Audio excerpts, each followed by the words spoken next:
তেঁতুলতলার কান্না। বাংলার এক প্রত্যন্ত গ্রামে ছিল একটি পুরনো তেঁতুল গাছ। গ্রামবাসীরা একে বলতো তেঁতুলতলা। গাছটা ছিল বেশ রহস্যময়, দিনের বেলায় খুব স্বাভাবিক, কিন্তু সন্ধ্যা নামলেই সেখানে একটা ভয়াবহ নিস্তব্ধতা নেমে আসত। পাখিরাও আর ডাকত না, বাতাস থমকে যেত, আর মাঝে মাঝে শোনা যেত এক নারীর কান্নার আওয়াজ। এই গাছটা নিয়ে গ্রামের বয়স্ক মানুষদের অনেক কাহিনী ছিল। কেউ বলতো অনেক বছর আগে এই গাছের নিচেই এক বিধবার মৃত্যু হয়েছিল। আবার কেউ বলতো গাছটার ছায়ায় সন্ধ্যার পর গেলেই মানুষ আর ফিরে আসে না। তবে আজকের দিনে এসব কেউ বিশেষ গুরুত্ব দিত না, বিশেষ করে গ্রামের যুবকরা। এমনই এক যুবক ছিল রতন।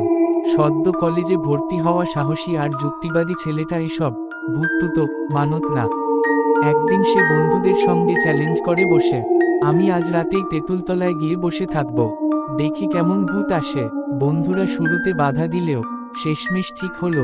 রাত 11টার সময় রতন একা গাছটার নিচে যাবে। মোবাইল থাকবে সঙ্গে, যাতে প্রমাণ রাখা যায়। সেই রাতে পুরো গ্রামে যেন অদ্ভুত একটা চাপা অশান্তি ছড়িয়ে পড়ল। কুকুররা কান খাড়া করে চেয়ে থাকলো অন্ধকারে। বাতাস থেমে গিয়েছিল যেন। রতন যখন হাঁটতে হাঁটতে গাছটার কাছে পৌঁছল, তখন চারদিকে শুধু ঝিঝি পোকার আওয়াজ। সে গাছের নিচে গিয়ে বসল। প্রথম 15 মিনিট কিছুই হয়নি।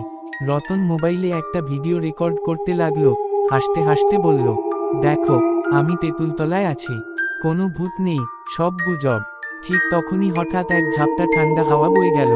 রতনের গায়ের লোম খাড়া হয়ে গেল। মোবাইলের আলো হঠাৎ নিভে গেল। আবার চারপাশটা নিঃশব্দ হয়ে উঠল। রতন উঠে দাঁড়ালো, মোবাইলটা বারবার অন করার চেষ্টা করল, কিন্তু স্ক্রিন যেন এক রহস্যময় ভাবে ঝাপসা হয়ে গেল।